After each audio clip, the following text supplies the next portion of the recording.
Welcome to CoreBytes, Core Education's conversation on leading technology topics. I'm Mike Dillon, Core Education's Executive Vice President for Digital Solutions.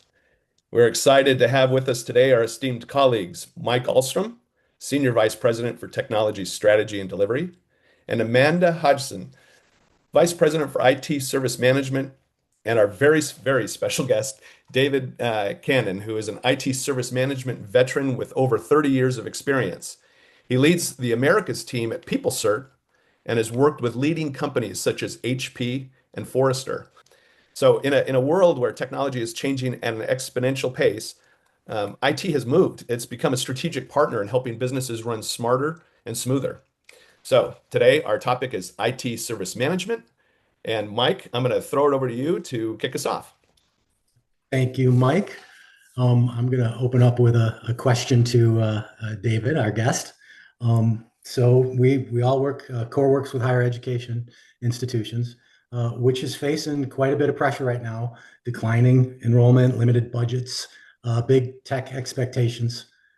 Why is a structured approach to service delivery something that higher ed leaders can't afford to ignore anymore? Yeah, I think you said it, Mike. The main reason why we can't afford to miss this is because if you want to differentiate yourselves, you've got to be able to demonstrate the value that you offer. And as a higher ed institution, the value that you offer comes in the form of a set of services.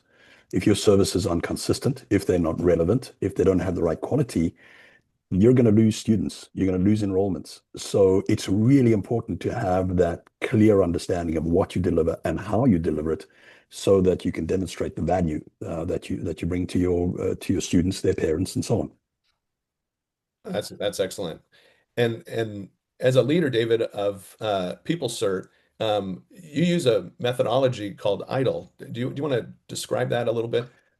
Yeah, so ITIL is we call it a best practice. Best practice doesn't mean the best possible thing that you could possibly ever do in your life. What it means is we've gone out and researched what literally hundreds, if not thousands, of organizations have done to manage digital technology, and we've documented that. We've documented it in a way that is structured so that no matter what kind of issues you're facing or problems you're trying to solve or challenges you're trying to overcome, you can access what other organizations have done to solve that problem and see if that applies to your organization. It's better than starting from scratch. So it's learning from what others have done in a structured format and being able to apply that in your own organization.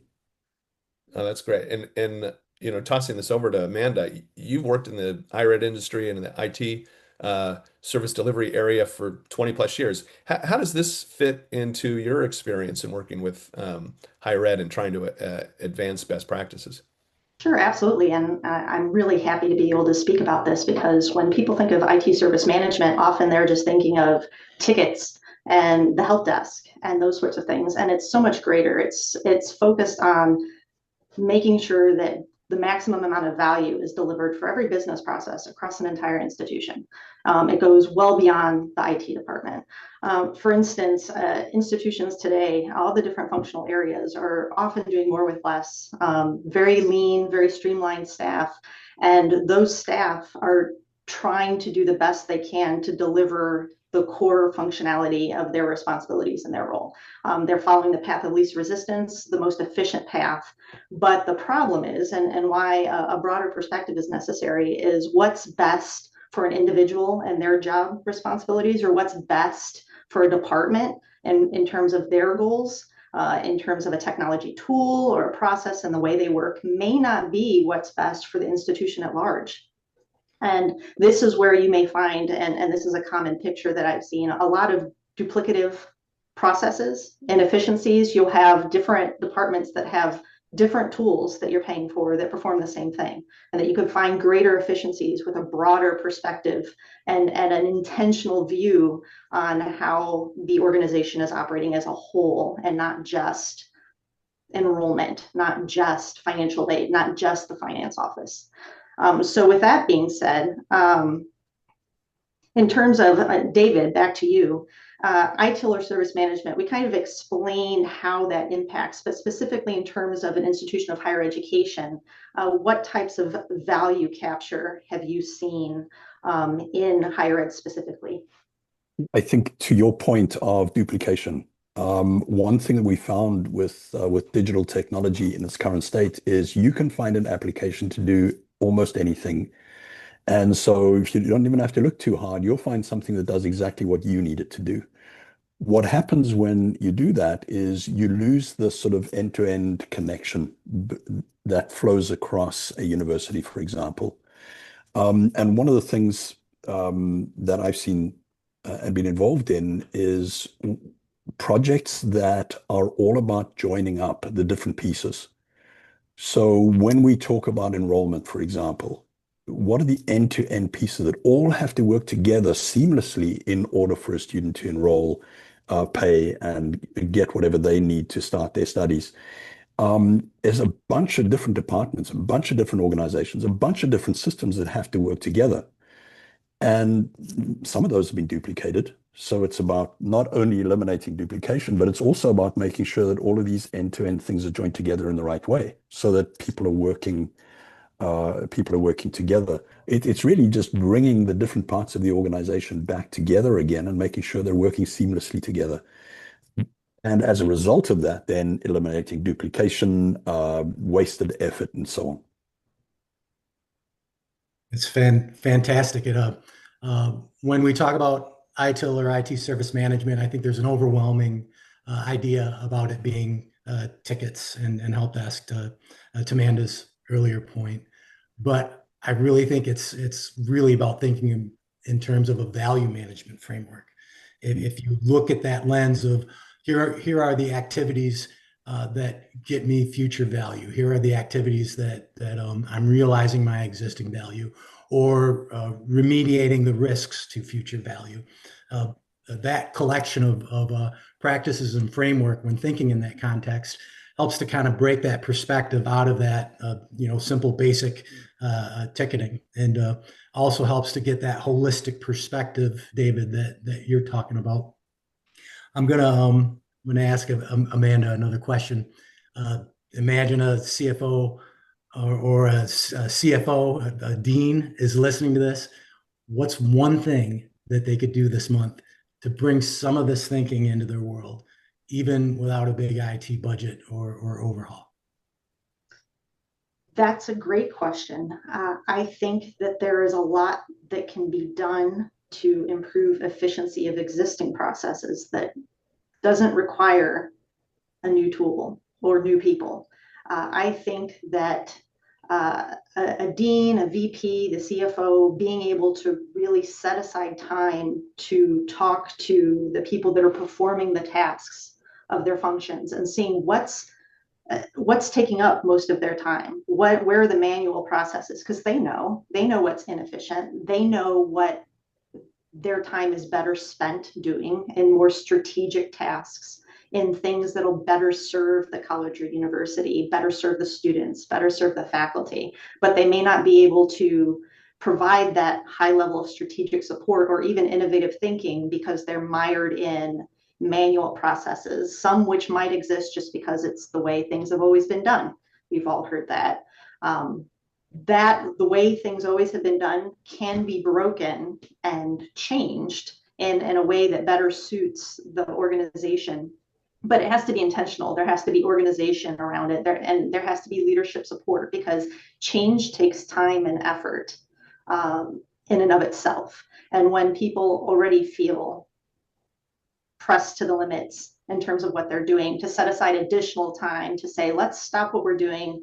Let's look at what outcomes do we want, and let's completely reimagine. Are there different ways that we can approach these tasks that deliver on the outcome and the value we want without having that preconceived notion of how it's been done in the past? You may be surprised about new tools such as AI.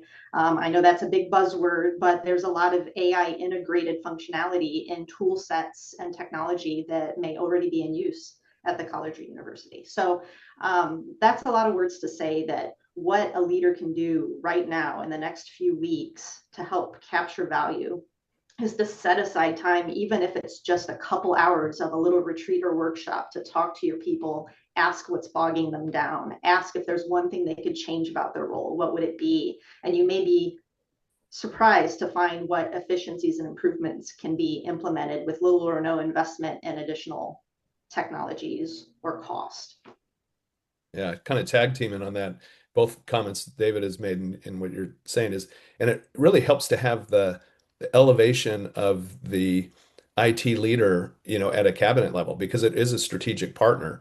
And I picked up on David, your comment about, there's isolation in different pockets, and you need to have an orchestration layer to truly not have the duplication of effort and really have a vision on how you can most efficiently impact the organization, like an enterprise view of how technology can be used. You double down on technologies that should be shared across the institution. You double down on best practices.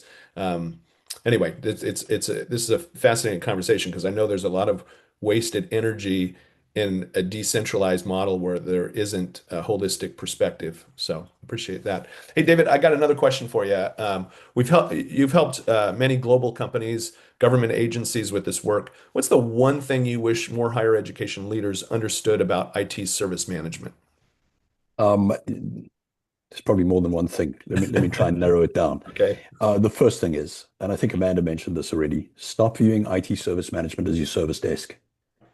If that's all service management is to you, then all you're ever going to be is reactive in how you manage technology. A lot of people say, well, getting a good service desk is really important and it helps facilitate a good customer experience and so on. They're absolutely right. But think about it this way. All the money you're spending on creating good customer experiences during failures, could you not take some of that and prevent some of those failures?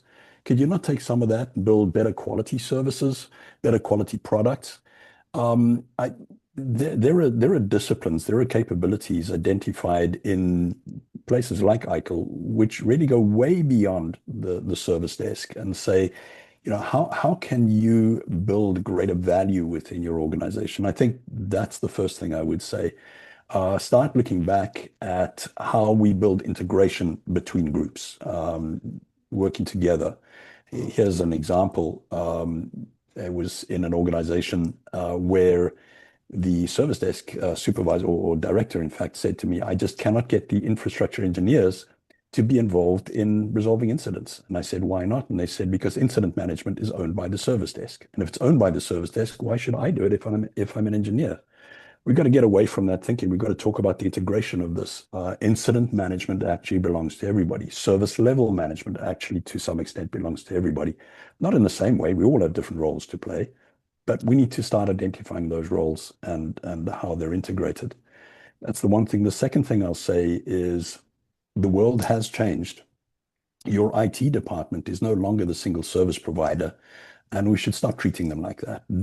Technology and the management of technology is spread throughout the organization.